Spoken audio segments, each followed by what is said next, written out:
So hello everyone. Hello everyone, how are you all? Welcome back to my channel. So for those of you who have already subscribed me, thank you so much. और जो आज मेरा video पहली बार देख रहे हैं, welcome to my channel और subscribe करके जाना प्लीज़। तो ये वीडियो होने वाला है about cabin crew advantages and disadvantages. तो मैं ये वीडियो इसलिए बना रही हूँ क्योंकि मैं 3.5 साल से एज अ कैबिन क्रू काम कर रही हूँ और मैंने बहुत सारी चीज़ें ऑब्जर्व करी हैं। उसके बाद मैं ये वीडियो आज पहली बार बना रही हूँ क्योंकि अब मुझे लगता है कि मुझे इतना बहुत एक्सपीरियंस हो गया है कि मैं कंक्लूड कर सकूँ एडवांटेजेस और disadvantages. And I think this video is going to be very helpful for the people who want to become a cabin crew. So yeah, please watch the video till the end to get a gist of how your life is going to be after you become a cabin crew. So yeah, let's get started. तो जो first advantage है जिसके लिए mostly सब लोग ही aviation join करते हैं और आना चाहते हैं वो है ट्रैवल। तो ये तो मतलब बेसिक है बिकॉज कैबिन क्रू जॉब ही इसीलिए सबसे ज़्यादा लोग एडमायर करते हैं बिकॉज हम लोगों को घूमने के लिए मिलता है बहुत ज़्यादा। तो हाँ, ऑफ कोर्स ये बहुत ही मेजर एडवांटेज है बिकॉज हम लोग ऐसी ऐसी जगहों पे जाते हैं जहाँ पे लोग पे करके जाते हैं और हम लोगों को वहाँ फ्री में जाने के लिए मिलता है। हमको वहाँ पे होटल फ्री में मिलता है रहने के लिए, प्लस हमको वहाँ घूमने के लिए अलग से अलाउंस मिलता है। हर एयरलाइन का डिफरेंट होता है बट ऑफ कोर्स मैं आपको ये बता सकती हूँ कि इतना मिल जाता है कि आप वो कंट्री आराम से एक्सप्लोर कर सकते हो। So it is a nice decent amount which we get just to explore the place. दूसरा एडवांटेज ये है कि बहुत लोगों को एक ड्रीम होता है कि हाँ 5 स्टार होटल में जाना है। तो एक कैबिन क्रू बनने के बाद आपको ये चीज़ें बहुत नॉर्मल लगने लगेंगी बिकॉज आप एवरी डे एक 5 स्टार होटल में स्टे करोगे। तो ये भी एक काफ़ी अच्छा पर्क है because you get to stay in 5 star hotels, you get to experience the luxurious life, the glamorous life. एक और एडवांटेज जो मुझे पर्सनली फील होता है वो ये है कि कॉर्पोरेट लाइफ में हम अगर हमारे जो कोवर्कर्स हैं वो टॉक्सिक है तो हमको उनके साथ ही काम करना पड़ता है और हमारे पास कोई और अदर ऑप्शन नहीं होता। But as a cabin crew हम लोग रोज़ नए लोगों के साथ फ्लाई करते हैं, रोज़ नए पैसेंजर्स, रोज़ नए लोग। तो हम लोगों का जो एक्सपीरियंस होता है रोज़ के बेसिस पे वो अलग रहता है। जैसे कि अगर मैं आज अच्छे कैबिन क्रू या अच्छा सेट ऑफ क्रू मेरे साथ नहीं है तो मैं वो चीज़ ज़्यादा दिल पे नहीं लूँगी बिकॉज मुझे पता है कि सिर्फ आज का दिन है और कल मैं किसी और के साथ ट्राई करने वाली हूँ। तो अगर किसी के साथ कुछ ग्रजेस या कुछ आर्ग्यूमेंट या कुछ भी हो जाता है तो वो चीज़ आपको कैरी फॉरवर्ड नहीं करनी है नेक्स्ट डे के लिए बिकॉज इतने सारे क्रू है कि आप शायद ही कभी उस सेम इंसान के साथ फ्लाई करो। तो ये भी एक बहुत अच्छा एडवांटेज है because not every day is the same and not every days experience is the same after you join in. जो एक एडवांटेज है कैबिन क्रू बनने का वो है स्टाफ ट्रैवल का। तो हर एक एयरलाइन का अलग क्राइटेरिया होता है बट ये रहता है कि आपकी फैमिली और आप बहुत ही मिनिमल प्राइस पे ट्रैवल कर सकते हैं। तो ये भी एक बहुत अच्छा एडवांटेज है बिकॉज आराम से अगर हमको कोई पर्सनल ट्रिप पे भी जाना है तो हम बहुत कम अमाउंट पे करके जा सकते हैं और डे टू डे लाइफ में भी आराम से हम ट्रैवल कर सकते हैं just paying the taxes and not the seat fee, good salary. तो अगर आप अपना करियर स्टार्ट करना चाहते हो और एविएशन से ही स्टार्ट करते हो तो आपको एक काफ़ी अच्छा सैलरी से स्टार्टिंग मिलता है, एक अच्छा बूम मिलता है जो कि अदर फील्ड्स में मे बी ना मिले। और इसकी वजह से ही काफ़ी लोग जो होते हैं वो एविएशन में आने के बाद एविएशन क्विट नहीं कर पाते बिकॉज उस सैलरी से उनका एक लाइफस्टाइल मेंटेन हो जाता है जो कि वो मेंटेन रखना चाहते हैं। बिकॉज अगर वो एविएशन छोड़ के कोई और सेक्टर में जाएंगे तो ऑफ कोर्स जो सैलरी है वो डिक्लाइन होगा और फिर उनको जो उनका लाइफस्टाइल है वो मेंटेन करने में प्रॉब्लम होगी। तो ये भी एक अच्छा एडवांटेज है बिकॉज अगर आप जैसे कि काफ़ी एयरलाइंस में सिर्फ 12th पास के बाद ही आप क्रू बन सकते हो।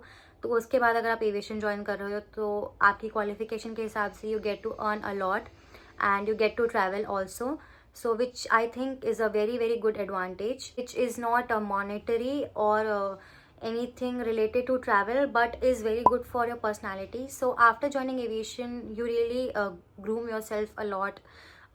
You become more presentable, you know how to talk to people, so that I think is also a very good advantage after you join aviation. So even if you leave aviation and you join some other sector you will still get that people skill, take a work stress home.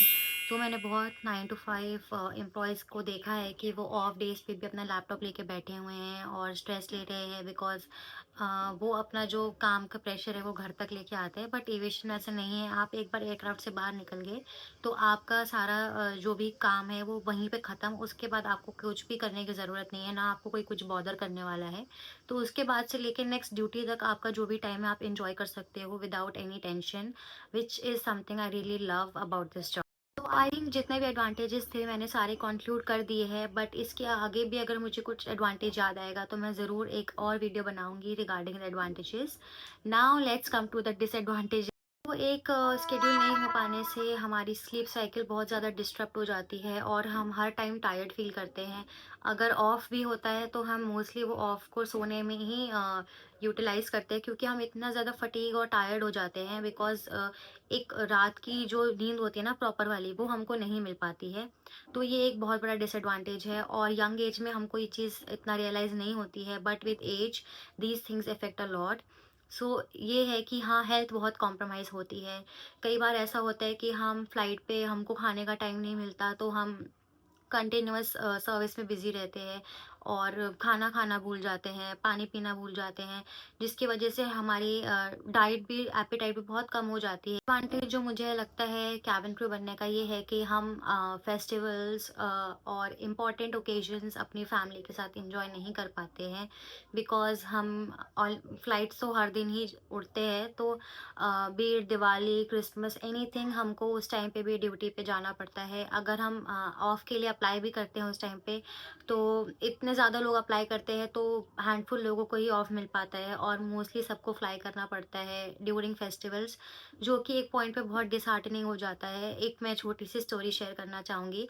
तो दिवाली पे मैं बैंगलोर में थी और मैं वहाँ से आ गई थी अराउंड 8, बट उस दिन काफ़ी सारे जो कैब ड्राइवर्स थे हमारी कंपनी के, उन्होंने सिक लीव्स लिए थे, या आई डोंट नो उनका क्या होता है, बट वो नहीं आए थे उस दिन। तो इस वजह से हम लोगों को वहाँ पे बोला कि आप लोग पर्सनल कैब्स कर लो, और वहाँ पे भी उस टाइम उनके पास ड्राइवर्स की शॉर्टेज थी, तो मुझको ऑलमोस्ट 1 घंटा वेट करना पड़ा था एयरपोर्ट पे। And by the time I reached home हमारे घर पे पूजा हो चुकी थी और रास्ते में I was seeing people who were enjoying the festival, and I felt really sad because I couldn't do that. I thought that I'll reach home on time, but due to a number of reasons, I couldn't, and I missed the festival, which is really, really important in our religion. So these are few things which really test you and test your love for the job. I believe एक emotional connect नहीं हो पाता है in aviation if you are working as a cabin crew. तो मैंने जैसे पहले बताया कि हम लोग हर दिन अलग लोगों के साथ फ्लाई करते हैं, तो अगर हम किसी दिन इमोशनल फील कर रहे हैं या हम फ्लाइट पे आए हैं बट हमारे मन में कुछ चल रहा है, और if we are not feeling our best, so we do not have really anybody to share our problems with. If thankfully or fortunately you are lucky that day and you get a set of crew who is really nice and kind to you, so that's a plus point. But if you encounter somebody that day who is not good to you, so that really shatters you, because एक अंदर भी आपके battle चल रही है और आप परेशान हो बट आप किसी से शेयर नहीं कर सकते। You have to keep smiling and you have to do your job. और फ्लाइट पे तो आप कहीं जा भी नहीं सकते for a break, you have to I think I have concluded all the advantages and disadvantages that really came to my mind, and thank you so much for watching the video and giving your time. If you have any questions, please write in the comment section, and I would really like to say all the best for all the cabin crew aspirants, and just look at this video as a gist of cabin crew lifestyle, and don't get demotivated, because I'm sure the advantages are worth it. If you join aviation, then the advantages will be good, and maybe the disadvantages won't really matter. So yeah, that's it for today. Thank you so much everybody. Stay healthy.